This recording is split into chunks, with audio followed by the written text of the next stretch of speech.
Vérissure, le numéro 1 des alarmes en France. Rendez-vous sur vérissure.fr pour votre demande de devis gratuit. Vérissure présente. Sud Radio, parlons vrai chez Bourdin, 9h-10h, Jean-Jacques Bourdin. Bien, c'est une matinée spéciale consacrée évidemment à la crise agricole. Vous avez entendu Arnaud Gaillot, le président des jeunes agriculteurs qui était avec moi pendant 25 minutes. Maintenant, pendant 1 heure, je vais vous donner la parole. Je vais donner la parole aux agriculteurs et pas qu'aux agriculteurs. Vous regardez cette crise agricole, vous la vivez de loin. Mais vous vous sentez concerné, vous êtes, oui, concerné. Pourquoi ? Parce que nous sommes tous des consommateurs. Donc nous sommes tous concernés par ce qui se passe dans le monde agricole. Donc vous appelez 0826 300 300. Encore une fois, pas d'invités entre 9h30 et 10h. Les invités, c'est vous. C'est vous tous. Vous voulez, vous pouvez, vous avez la possibilité d'intervenir. 0826 300 300. De nombreux agriculteurs sont déjà là. Vous savez que nous sommes très attentifs à ce qui se passe dans le monde agricole. Nous sommes très sensibles à ça ici sur Sud Radio. Et moi, le premier, je peux vous le dire. Donc, tout de suite, ce que je vais faire, c'est que nous allons partir sur le premier point de blocage. Il y a à peu près 100 de blocages en France actuellement. Mais le premier point de blocage, depuis le début de cette crise, se trouve en Haute-Garonne, à Carbone, sur l'A64. Et là-bas, eh bien, Christine Bouillot est avec les agriculteurs qui sont sur le blocage. Christine. Oui, en effet, Jean-Jacques, on est ici sur le bitume de la 64, alors, un campement qui est installé depuis 8 jours exactement. Et la genèse de ce blocage, il est assez simple. Mardi dernier, il y a plus d'une semaine, il y a eu une grande manifestation régionale à Toulouse. Les agriculteurs sont venus, ont été reçus par le préfet. Et à l'issue de cette réunion, eh bien, une majorité a dit on peut pas rentrer chez nous comme ça, on n'a rien obtenu, la crise est trop profonde. Et donc, un homme s'est levé, il s'appelle Jérôme Bail. Il a pris la parole, il a motivé ses troupes, alors il est devant moi, il sourit, en disant on va bloquer, on va essayer de se faire entendre, et puisque Gabriel Attal, qui est nouveau Premier ministre, veut écouter la colère du pays, eh bien on va l'attendre ici, et tant qu'il ne viendra pas, on ne bougera pas. Et je vous propose de retrouver Jérôme Bail, qui est là avec nous, qui enchaîne les jours, les nuits, pour parler de son métier avec le cœur et surtout avec ses tripes, parce que aujourd'hui, pour lui, en tous les cas, si je me trompe pas, Jérôme, c'est un peu le combat de la dernière chance.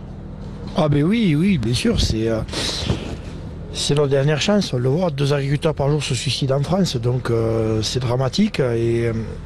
Et quand on a vu ce discours sur place du Capitole, où c'est que d'habitude, s'il y a souvent des discours fédérateurs, motivants, qui nous poussent à croire à l'avenir, souvent quand les stadistes ramènent le bouclier ou le TFC la Coupe de France, c'est motivant.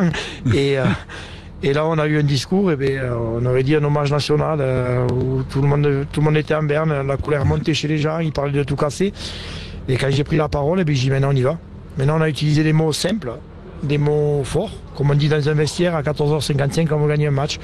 Et les gens ont adhéré au projet. Et voilà, et ça fait plus d'1 semaine qu'on est là, qu'on maintient le campement, qu'on maintient le blocage. Lui encore, on ne va pas dire un blocage parce que c'est pas un vrai blocage, on dévie, on ralentit. Mais ça progresse. Voilà, j'ai lancé des appels, j'ai lancé des pics, j'ai été très offensif envers le gouvernement. J'apprécie vraiment la démarche de M. Attal, de dire, ouais, il m'attaque, je vais l'affronter. Jérôme, mais bon, Jérôme. Il ne faut pas qu'il arrive avec les mains vides. Jérôme. Oui. Oui, bonjour. Bonjour. Jérôme, vous êtes toujours aussi motivé ? Bien sûr. Mais encore plus même. Parce que tout simplement, nous, notre combat, il était simple. Il était de se faire entendre et d'arrêter le massacre agricole. Je parle de massacre agricole. Oui. Et malheureusement, il y a 2-3 jours maintenant, un drame est arrivé, mardi. Oui. Et donc, j'ai été l'après-midi me recueillir avec mes ariégeois, mes amis ariégeois, éleveurs ariégeois, agriculteurs ariégeois. Et je connaissais très bien la victime en plus. Et ils m'ont dit, t'as pas le droit de lâcher. T'as pas le droit de lâcher pour nous et surtout pour elle. Et en plus, sa petite fille qui est décédée le soir. Donc non, plus motivé que jamais. Je vais vous dire, j'ai dormi en 9 nuits, j'ai pas dormi 30 heures encore. Mais 6 mois, j'ai mal dormi et j'ai pas beaucoup dormi. Je suis persuadé d'un truc, c'est que à Paris, il y en a qui ont très mal dormi aussi. Jérôme, le Premier ministre va venir à Carbone ? Oui. Je sais pas. Oui, excusez-moi. Excusez-moi, c'est pas une information.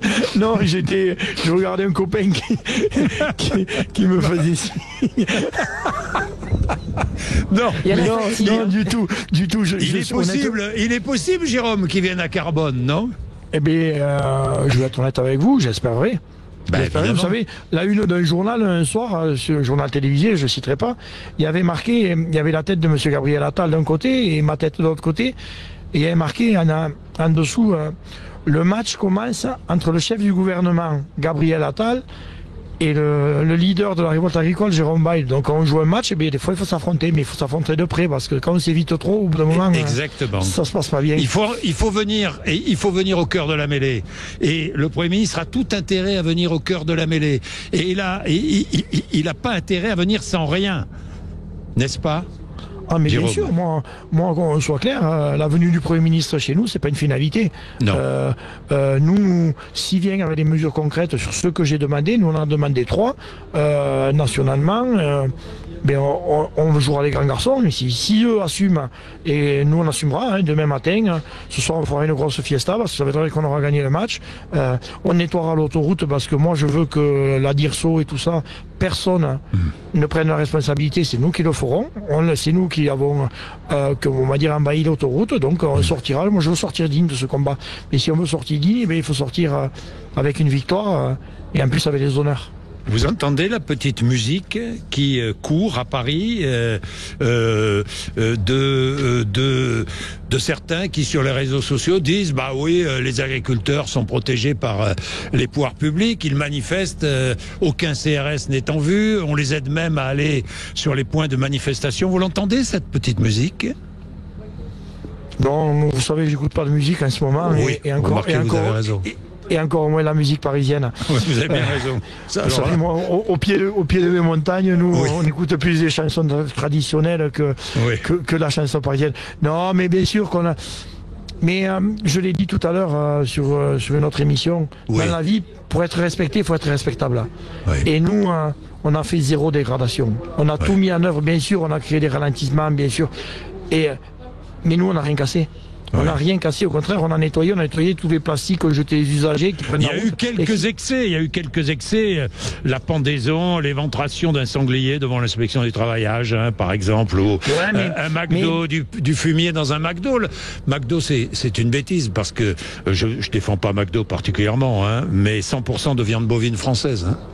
Ouais, mais après, moi, je cautionne pas ça. J'ai jamais dit haut et fort, il faut tout casser, il faut tout dégrader, Nous, au contraire, j'ai dit, il faut rester calme et il faut qu'on sorte propre, digne comme on est digne et fier de faire ce métier.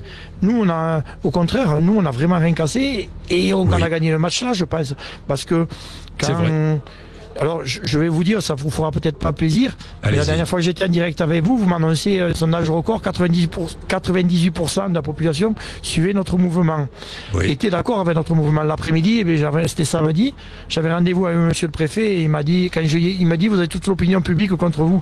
J'ai dit oui, mais ce matin, j'étais à une radio et on m'a expliqué qu'il y avait 98% des gens qui suivaient notre mouvement et qui étaient d'accord avec notre mouvement. Alors quand j'ai dit le nom de la radio, il m'a dit mais c'est qu'une petite radio du Sud. Alors le lendemain, j'ai dit une radio du Sud qui est partie dans le Nord quand même. Oui. et qui marche de mieux en mieux et qui est de plus en plus écoutée. Il faut lui répondre au préfet. J'aimerais bien l'avoir d'ailleurs avec moi, ce préfet. Tiens. Et le lendemain, donc j'ai envoyé un message à une autre radio, plus connue nationalement, on va dire.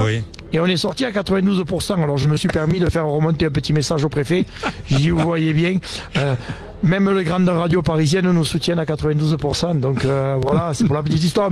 Mais après, nous on a été ici, on a gagné le cœur des Français. C'était le but. On voulait remettre l'image de l'agriculture au centre du pays. Chez nous, on y remet l'église au centre du village. Parce qu'on a été digne, parce qu'on n'a rien cassé, on casse rien.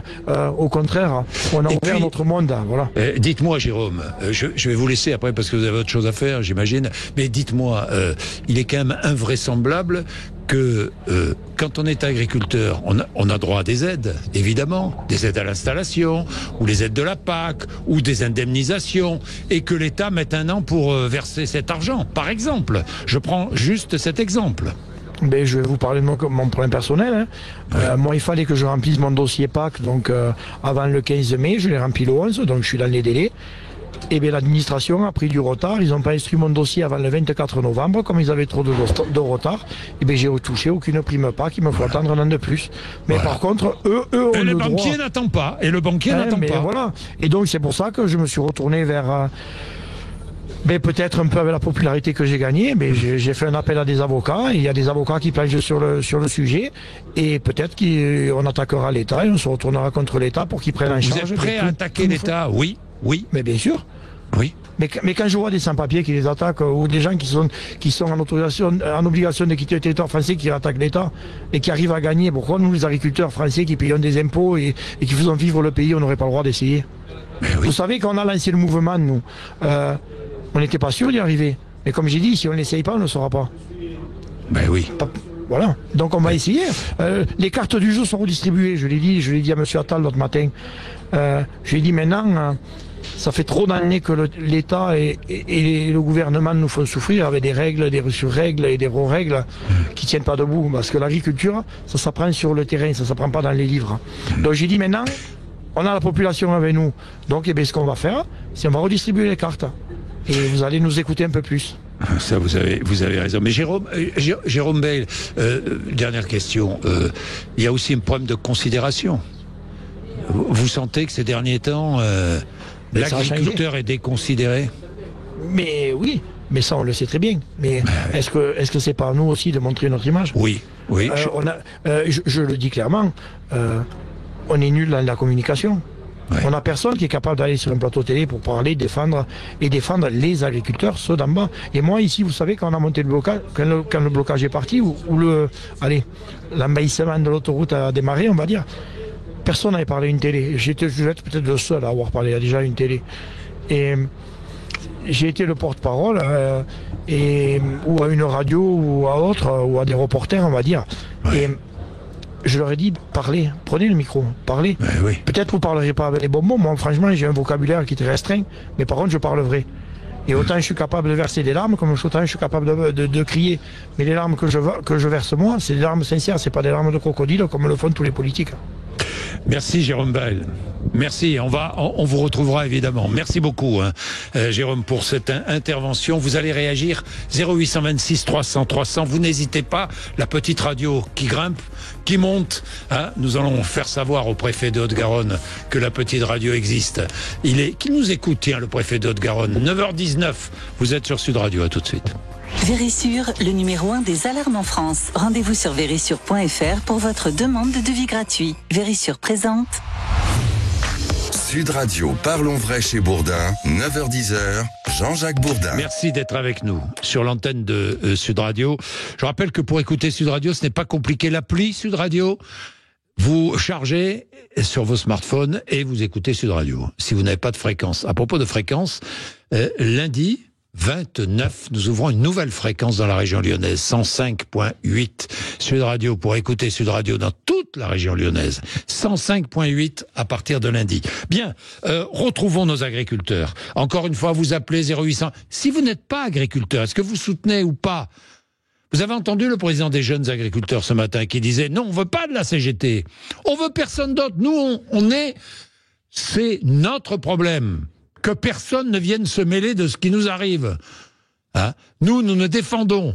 Et nous interpellons les pouvoirs publics. Et nous irons au bout s'il n'y a pas de réponse. Alors, nous allons prendre des agriculteurs, justement. Jean-François, qui est agriculteur, qui est aussi à Carbone, en Haute-Garonne, agriculteur céréalier. Bonjour Jean-François. Bonjour, M. Bourdin. Bonjour. Vous êtes présent sur place, sur le barrage, ou vous allez y aller? Non, là je vais y aller dans la journée, mais oui. Là je suis chez moi parce qu'on a aussi quand même du boulot. Vous avez du boulot, oui, voilà. J'imagine. Dans les fermes, et bon, il faut faire les deux, donc ça fait des grosses journées. Oui. Mais bon, voilà, et puis en plus, comme moi j'ai pas mal de copains dans le département, je suis allé aussi à Villefranche de l'Oraguet, je suis allé aussi à côté de chez moi à L'Isle-Jourdain, parce que je suis frontalier du Gers.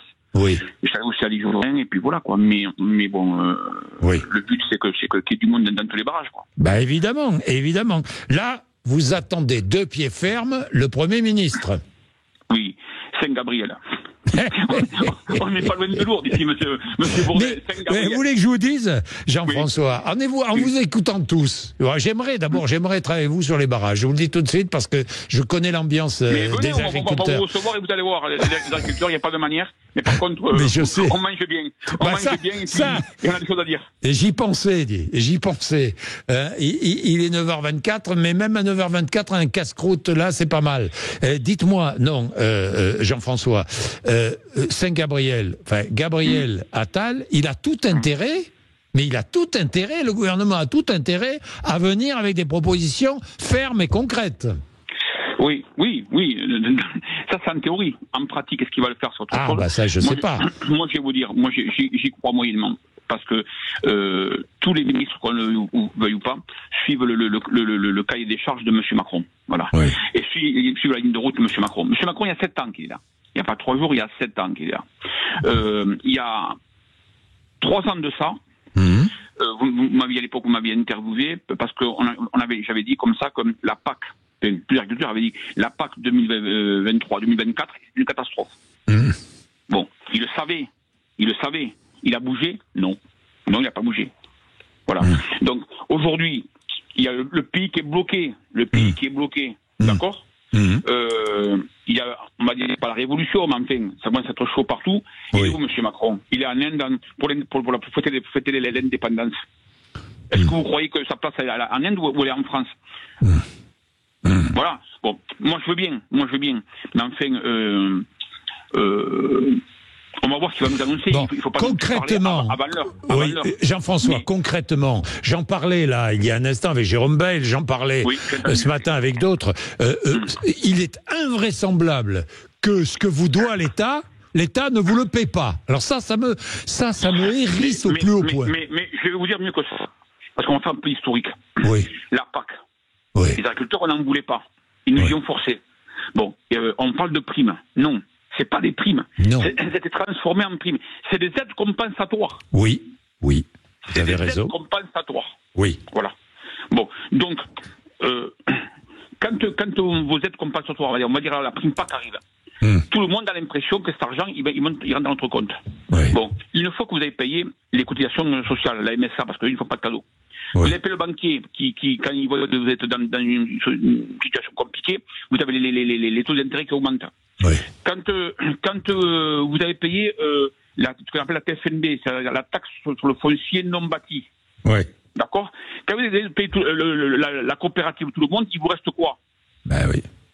Parce que cet argent, en plus, il repart à l'État, qu'on le veuille ou pas. C'est tout le problème de fond, en fait. Le problème de fond, c'est ce que vous gagnez, quoi. Le problème de fond, c'est que vous n'arrivez pas à vivre de votre travail. C'est le problème de fond. Quand on entend que le blé, il ne faut pas qu'il augmente, l'État qui vous dit ça, il ne faut pas qu'il augmente pour qu'on continue à entretenir les contrats avec les pays du Maghreb. Non, mais on va où, là ? On va où ? Voilà. Quand vous avez même Van der Leyen, là, qui nous propose une agriculture qui n'existe que dans sa petite tête, dans son petit monde. Vous parlez du Green Deal ? Oui, entre le Green Deal, le Farm to Work et tout le reste. Ouais. Ils ne veulent plus qu'on produise. Et les autres pays en face, vous avez tous les pays de l'Est, Poutine et même plusieurs, ils produisent à plein fer. Le Brésil, il dévaste la forêt amazonienne pour produire. Les États-Unis, ils produisent. Et nous, on reste à la Les États-Unis, ils produisent avec l'aide de l'État. Avec l'aide de l'État. Aux États-Unis. Bon, Jean-François, je suis obligé de vous abandonner parce que j'ai énormément d'appels. 0826 300 300. Jean-Luc est éleveur de poulets bio. Bonjour Jean-Luc. Bonjour. Vous êtes dans le Lot ? Oui, c'est ça, oui. Bonjour. Bon. Donc je fais du poulet et de l'œuf aussi, en bio. Et de l'œuf en bio. Et vous n'arrivez plus à vendre vos produits au juste prix ? C'est ça, tout à fait. Ouais. Donc moi, par rapport à ça, ce que je voudrais dire, c'est que je suis d'accord avec mes collègues dans le sens où on parle aussi de la MHE, de la FCO, de la grippe aviaire. Oui. Et tout ça, aujourd'hui, ces aides ne sont pas versées. Voilà. Et on ne sait pas si on en verra le bout un jour. Ça me rend fou. Ça me rend fou. Que l'État ne paie pas ses dettes, ça me rend fou. Mais c'est vrai. Tout à fait. Mais oui, tout à fait, vous avez raison. Après, nous, aujourd'hui, quand on nous demande de payer la MSA ou quand on nous demande de payer les impôts, on les paye, quoi. Évidemment. On n'a pas le choix, quoi. Puis alors, si vous les payez pas, vous êtes rappelé à l'ordre. Hein. Tout à fait. Donc voilà, moi je suis en bio et... alors en bio, quelle est la situation? Parce que là aussi, le bio, on a encouragé beaucoup d'agriculteurs à passer au bio. Hein, je dis pas de bêtises, Jean-Luc. Si je dis des bêtises, vous me dites. Beaucoup d'agriculteurs ont été poussés à passer au bio. Le problème du bio, c'est que aujourd'hui, avec le pouvoir d'achat qui a un peu baissé, évidemment, il y a des Français qui sont détournés du bio. Le problème du bio, c'est que vos produits bio sont concurrencés par des produits bio qui viennent de l'étranger et qui ne sont pas produits avec la rigueur aux mêmes normes que vous. Donc, c'est bien beau le bio, mais bon. Mais aujourd'hui, le bio, il faut savoir qu'en 2017, il a été supprimé l'aide au maintien. Oui. Voilà. Et donc, en 2017, on avait environ 200 € d'aide pour l'environnement, entre guillemets, lié au bio, à l'aide bio. Aujourd'hui, on est à 92 €. Cette année, ils nous ont encore enlevé 23 € d'éco-régime pour justement l'aide bio, l'aide au maintien et l'aide verte, quoi. Donc voilà. Et donc moi je suis pour toutes les mesures environnementales parce qu'aujourd'hui on voit que le climat évolue et qu'il faut faire quelque chose. Oui. Après il faut pas nous enlever les aides non plus pour justement travailler dans ce sens-là. Bien sûr. Donc je pense que ceux qui sont conventionnels, c'est exactement la même chose. Ils ont perdu les aides donc pour l'environnement. Donc à un moment donné, on est tous pareils. Mais et puis dis-toi, Jean-Luc, et puis parce qu'il faut que j'aille vite parce qu'il y a beaucoup d'appels. Jean-Luc, et puis il y a le protectionnisme. Enfin, je ne sais pas moi. Vous n'allez pas vous mettre en concurrence avec du poulet qui vaut 3 fois moins cher et qui vient du Brésil ou d'Ukraine. Tout à fait, oui. Non, mais tout à fait, on est d'accord. Pour en revenir par rapport à ce que vous disiez, par rapport au bio, aujourd'hui, je suis dans le département du Lot. Le département du Lot n'a pas perdu un seul agriculteur d'agriculture biologique. Ah. Aujourd'hui, on a le même nombre d'agriculteurs bio depuis 2-3 ans sur le département. Ça, c'est bien. Après, par rapport à la loi Egalim, moi, ce que je voudrais dire, c'est qu'aujourd'hui, la loi Egalim, elle est inapplicable. Dans l'état actuel, il faut vraiment faire des contrôles plus poussés, et d'autant plus dans le bio, parce qu'aujourd'hui, il y a une aberration. Certains pensent que, parce que c'est du bio, on peut se permettre de faire de la marge, et donc, obligatoirement, on sera avec des produits hors budget par rapport aux gens. Et ensuite, le bio aujourd'hui, ou le local, par rapport à la loi Egalim, tout ce qui était collectivité devait consommer 50% de produits locaux et bio. Et aujourd'hui, si on regardait, ne serait-ce que l'État qui représente les collectivités, entre guillemets, ne respecte pas du tout cet engagement. Donc avant, on fait une loi qui, à mon sens, a un côté positif pour l'agriculture, parce qu'aujourd'hui, ce qu'on veut, c'est un prix, c'est une rémunération de notre travail. Oui, ça j'ai bien compris, c'est l'un des fonds du problème, hein. Évidemment, c'est pas des aides pour des aides qu'on veut. Mais bien sûr, c'est pas des aides pour des aides. C'est vraiment une rémunération de notre travail, quoi. Évidemment. Et aujourd'hui, on l'a pas. Vous les avez pas. Merci Jean-Luc. Hein.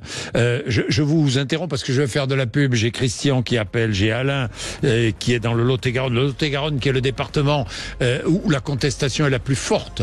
Et pourquoi d'ailleurs? Pourquoi nous avons Patrick aussi qui sera avec nous et d'autres. Tant d'autres. 0826 300 300. Le monde agricole est sur l'antenne de Sud Radio. Je vous en remercie. À tout de suite dans 2-3 minutes. Sud Radio, parlons vrai chez Bourdin, 9h-10h, Jean-Jacques Bourdin. Nous allons entendre Alain et Patrick, mais d'abord Christian qui est à Toulouse, agriculteur céréalier à la retraite aujourd'hui. C'est le fils de Christian qui a repris l'exploitation. Christian, bonjour. Oui, bonjour Monsieur Bourdin. Merci d'être avec nous. Invivable, la situation pour un agriculteur. Quel âge a votre fils? Mon fils a 35 ans et il s'est installé, mais il est double actif. Alors qu'on a sur une assez grosse exploitation. Oui. Et donc je le seconde. Par exemple, je vais vous donner 2-3 exemples. Le gouvernement a supprimé la taxe d'habitation pour faire plaisir. Oui. Du coup, augmentation de la taxe foncière. Qui concerne les agriculteurs, donc pas augmentation de la taxe foncière. C'est un peu tout comme ça. Par exemple, je vous donne un autre exemple. Mon fils a changé une pièce sur un outil qui valait 500 € il y a quelques 2 ans. Oui. Elle est passée à 700. Eh oui. Et nous, toutes nos aides, comme a dit un des agriculteurs, pas On oublie toujours, c'est prime compensatoire au prix. Prime compensatoire au prix. Et chaque année, ça baisse. Par contre, nos charges, elles augmentent. Ouais. Et on nous demande d'être compétitifs sur le marché mondial. Quand j'ai passé l'exploitation à mon fils, je me levais à 4 heures du matin tellement il y avait des papiers à faire. Exploitation que tenait mon père, que j'ai eu moi, c'est pas des nouvelles terres. Oui. C'est impressionnant le stock de papiers à faire pour passer mon exploitation à mon fils. Ah bah ça, j'imagine. On est noyé. La transmission, il faut absolument des mesures et fiscales et administratives pour faciliter la transmission des entreprises, la transmission des propriétés.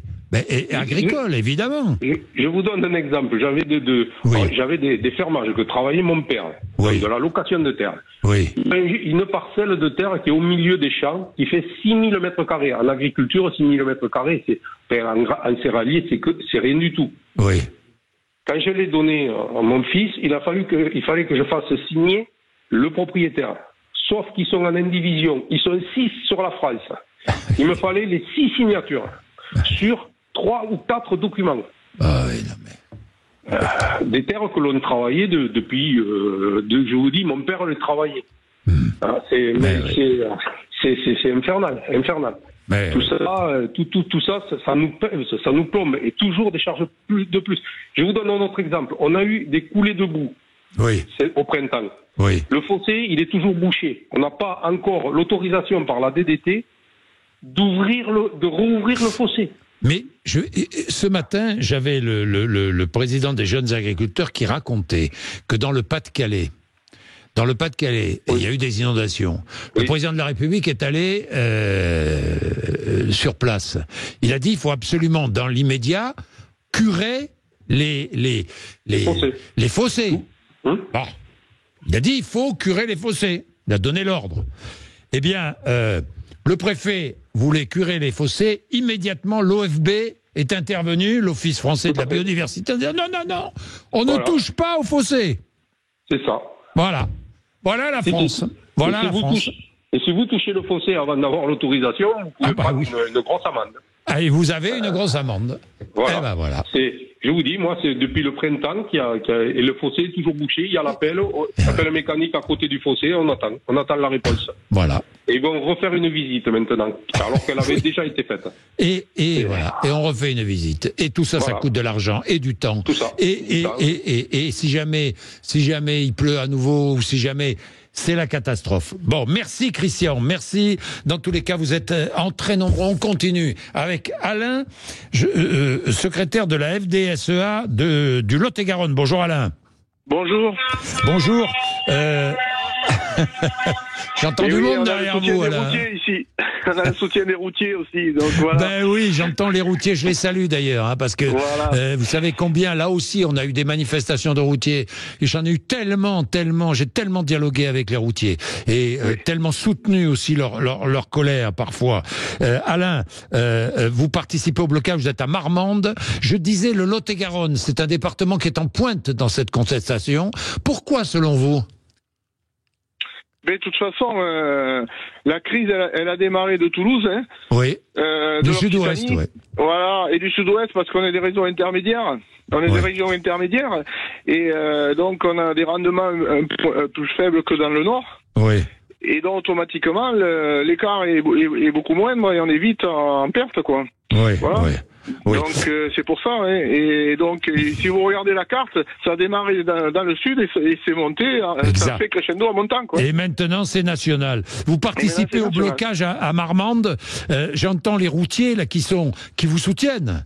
Alain. Oui, c'est ça. Alors bon, juste un petit rectificatif. Donc on a un blocage à Marmande, mais là je suis sur un blocage qui va se mettre en place sur Villeneuve. Sur Villeneuve-sur-Lot, oui. Oui. Voilà. Bah, ok, d'accord. Il va y avoir un blocage à Villeneuve-sur-Lot. Il y a des blocages partout. Hein, là. On est à plus... tiens, je vais demander à Benjamin Glaise. Benjamin, on en est où? Quelle est la situation? Près de 100 points de blocage. Vous voulez que je vous donne quelques-uns de ces blocages, peut-être en région parisienne, puisque c'est là qu'on regarde aussi aujourd'hui. N118 bloqué en direction de Paris, au sud de la capitale. Blocage sur la N3 à Meaux. Barrage filtrant du côté de Fontainebleau. Du côté du sud, en Occitanie, l'A9 reste fermée dans l'Hérault avec des agriculteurs agriculteurs qui ont prévu de rejoindre la préfecture. Montpellier, la 64 en Haute-Garonne, bien sûr, toujours bloqué. La 54, la 9... la 63, la 65, la 62 entre Agen et Montauban. À Toulouse, l'aéroport de Blagnac pourrait être bloqué. La menace, en tout cas, a été soulevée par un certain nombre d'agriculteurs. Et puis à Bordeaux, notez bien, la rocade est à nouveau bloquée. Bon, je vous précise, Alain, et je le dis, à Paris, tout le monde tremble. Hein. Les Parisiens ont peur, ils se disent, oh là là, si Paris était bloqué et tout. C'est la menace suprême. La menace suprême. Ce matin... j'avais le président des jeunes agriculteurs qui avertissait, qui disait attention, s'il n'y a pas des bonnes réponses, ça va bloquer. Hein. Ça commence autour de Paris, mais ça bloquera Paris. D'ailleurs, c'est efficace. Hein. Je peux vous dire tout de suite que vous allez être entendu si vous bloquez Paris. Mais de toute façon, je suis au courant, puisque c'est les collègues de l'Oise, de Seine-et-Marne, tout ça. On est en train de mettre le blocus de Paris. Après, je veux rassurer les Parisiens. Hein. Vous inquiétez pas, hein, on va pas mettre le feu à Paris. Hein. Voilà, hein, vous inquiétez pas. Vous êtes... Pas, voilà, hein. Non, parce que je le constate. Alors là aussi, il y a débat. Certains disent, oui, les agriculteurs sont des privilégiés. Le gouvernement n'envoie pas les CRS contre eux. Alors que quand on manifeste contre la réforme des retraites, par exemple, les CRS sont envoyés. Non, ça, c'est pas pareil, hein, Alain. Non, mais je vais vous citer un exemple. Et je tiens à féliciter M. Darmanin pour cette initiative, finalement. Vous voyez? Ah bon? Parce que, alors là, comme hier à Marmande, vous voyez, en collaboration avec la gendarmerie, eh bien, on a fait des contrôles de camions. Oui. Vous voyez? Des camions frigo. Oui. Et on a eu la surprise de tomber sur un routier qui venait de Rotterdam, qui allait livrer au Portugal du poulet brésilien congelé depuis 2 ans. Non, attendez, parce que là, on a une info. Vous êtes tombé sur un camion qui venait de Rotterdam, qui allait livrer au Portugal du poulet brésilien congelé depuis 2 ans. C'est ça. Qu'on allait donner à manger aux Portugais. Alors, est-ce qu'on va le donner à manger aux Portugais ou est-ce que c'était pour de la fabrication de l'alimentation animale? Ça, je ne sais pas. Oui. Mais par contre, on a trouvé ce poulet. Ça, c'est clair. Ben voilà. Non, mais vous, voilà. non, mais donc on a donné aux forces de l'ordre qui devaient le donner aux services compétents. Voilà. Non, mais comment voulez-vous que ça fonctionne? Non, mais c'est invraisemblable. C'est invraisemblable. Alain, le ras-le-bol... Où est l'écologie sur ce genre de voyage, quoi? Où est le ministre de l'écologie, là? Oui, vous avez raison. Dites-moi, le ras-le-bol est tel que vous ne retiendrez plus vos gars, parce que vous êtes secrétaire de la fédération départementale de la FDSEA de Lot-et-Garonne, vous dites, s'il n'y a pas de réponse concrète, je ne pourrai plus retenir mes gars? Je ne pense pas. Je pense les retenir, si. Mais par contre, ça va être compliqué. Ça va être compliqué. Voilà. Il risque d'y avoir des gens qui vont quitter le mouvement. Il y a aussi des gens qui ne sont pas syndiqués avec nous. Hein. Bien sûr. Faut pas l'oublier. Et ceux-là, ils sont incontrôlables. Alors justement, les syndicats, autres syndicats, la coordination rurale. Patrick, bonjour Patrick. Patrick. Oui, Patrick. Allô, oui, je vous entends. Vous êtes où, Patrick? Vous êtes où vous Là, je suis rentré. On a tourné jusqu'à 3h du matin. Là, je suis rentré parce qu'après, je dois aller sur des plateaux pour défendre un peu la cause agricole. Oui. Alors, est-ce que là, vous attendez beaucoup, évidemment, enfin beaucoup, je ne sais pas, mais vous attendez des mesures fortes de la part du Premier ministre, Patrick? Ce qui est dramatique, c'est que les mesures fortes, elles pourraient être déjà dites depuis longtemps. Mais la grosse partie des mesures ne vient de Bruxelles, donc ils sont obligés le gouvernement est obligé de négocier avec Bruxelles pour essayer de sortir le fondamental, je dirais, écologique des revendications qu'on demande, qui ont été imposées depuis maintenant 4-5 ans, qui ont été négociées entre le gouvernement et une ou deux personnes, voilà. Bon, mais on n'est pas au conflit syndical, mais on va dire que ça a été quand même négocié depuis plusieurs années. Mais Patrick, lorsque les indemnisations ne sont pas versées, lorsque la PAC n'est pas versée à temps, lorsque l'État ne paie pas, parce que c'est ce qui se passe. Lorsque vous avez une administration incroyable, des papiers à remplir à longueur de temps, lorsque des normes effectivement environnementales viennent vous pourrir la vie, lorsque la loi Egalim n'est pas franchement appliquée, que vous n'arrivez pas à vendre vos produits, la loi Egalim, ça vient pas de Bruxelles. Ça vient du non-fonctionnement français. Oui, mais c'est pas d'hier, monsieur Bourdin, c'est pas d'hier. Ouais, non, mais d'accord. C'est pas une raison. On découvre ça parce que la coordination rurale, depuis 15 jours, a mis la pression et d'un seul coup, ça a réveillé des gens qui ont négocié ça depuis des années, qui ont accepté ça depuis des années de la part des gouvernements successifs, qu'ils soient de droite ou de gauche. Aujourd'hui, on se réveille, c'est bien, mais le réveil est d'autant plus douloureux que c'est pas d'hier. Je dirais, on découvre, moi quand j'entends des gens et que je vois des reportages et que les gens, aujourd'hui, représentant l'agriculture au plus haut niveau, découvrent cela, mais il n'y a pas d'autre mot, c'est du foutage de gueule. Ça fait des années, nous, ça fait des années que la coordination rurale, on dit donner des prix, pas des primes, parce qu'on veut pas être une charge. C'est pas d'hier. Quand on dit laissez-nous travailler, foutez-nous la paix, c'est pas d'hier. Et là, on est content, nous, coordination rurale, d'être dans le vrai. Mais ça fait plus de 20 ans qu'on nous écrase et qu'on nous dit taisez-vous, on négocie avec l'industrie, avec la coopération, avec tous ces organismes, que nous, on n'a pas la coordination, il faut être clair. Hein. C'est pour ça que quand on nous demande, il faut demander à ceux qui ont fait cette politique. Mais Patrick, oui. Je vous garde, je vous reprends dans 2-3 minutes parce qu'il y a aussi un point, c'est vraiment des profondes divergences, plus que des divergences entre syndicats agricoles. Je suis pas certain que ces profondes divergences servent la cause agricole. Mais ça, on va en parler. On va en parler dans 2 minutes. 9h48. Vérissure, le numéro 1 des alarmes en France. Rendez-vous sur vérissure.fr pour votre demande de devis gratuit. Vérissure présente. Sud Radio, parlons vrai chez Bourdin, 9h-10h, Jean-Jacques Bourdin. Bien, nous sommes avec Patrick, qui est agriculteur, membre de la coordination rurale, et puis Johan Barbe, qui est aussi président de l'Union des producteurs de lait des Vosges, de la FNSEA. Bonjour Johan Barbe. Bonjour. Merci d'être avec nous, Patrick.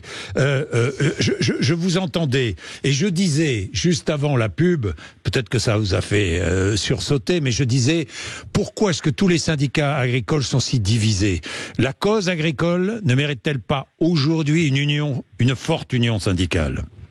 Alors pour votre information, hier j'étais sur un plateau, j'ai moi-même pris mon badge coordination rurale et j'ai dit voilà, on parle asyndical. J'ai moi-même été sur la 16. Le secrétaire général qui m'a dit que c'était compliqué. On ne peut pas inverser du jour au lendemain le système. Oui. Si on n'est pas tous ensemble, et comme je dis, d'accord. Mais en fait, le problème, la base des agriculteurs, les jeunes, les gens qui sont sur le terrain, on a tous la même philosophie. Ça se passe, tous les accords se sont passés au plus haut niveau. Tous les agriculteurs, moi hier j'étais sur un barrage avec des gens dégoûtés du syndicalisme en général, des individuels, mais les gens ils disent aujourd'hui c'est super que tout le monde soit regroupé, mais demain, quand ce soir, je pense que certains vont dire bon allez c'est bon, ça nous suffit, ou on va voir, ou on va attendre, et que l'ordre va être dit de repartir chez soi. La réalité, comme tout responsable syndical, on est obligé aussi de se projeter. Et aujourd'hui, le projet c'est totalement changer le système existant. Et ne pas accepter tout ce qui a pu être accepté depuis des années. Mais vous savez très bien, M. Bourdin, que ce qui a été accepté, ça a été accepté par un seul syndicat, pas par les autres. Johan Barbe, que répondez-vous? Si on avait accepté, ça voudrait dire qu'on serait jamais sorti. Rappelez quand même que la FNSEA est quand même sur le pont, justement, par rapport à toutes ces normes qui s'empilent. Ça veut dire que depuis le mois d'octobre, on a fait du terrain. On s'est permis quand même d'aller faire des actions sur on marche sur la tête, et ces actions ont été vraiment le début de la révolte paysanne FNSEA. Pourquoi? Parce que on avait besoin de se faire entendre et surtout de se faire reconnaître par nos élus comme quoi c'était plus possible tout ce qui nous accable sur nos exploitations, sur nos territoires. Et on a été repris notamment par tous les maires ruraux qui ont accepté et qui ont surtout retourné les panneaux avec nous en soutien à l'agriculture, en disant c'est plus possible que ces normes les empêchent d'entreprendre sur leurs exploitations. Ces normes les empêchent notamment d'avoir de la dignité d'être agriculteur.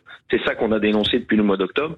Et aujourd'hui, les mouvements qui se mettent en place sur tous les départements, c'est vraiment la réalité du terrain. Ça veut dire que les paysans, ils en peuvent plus de ces normes qui nous écrasent.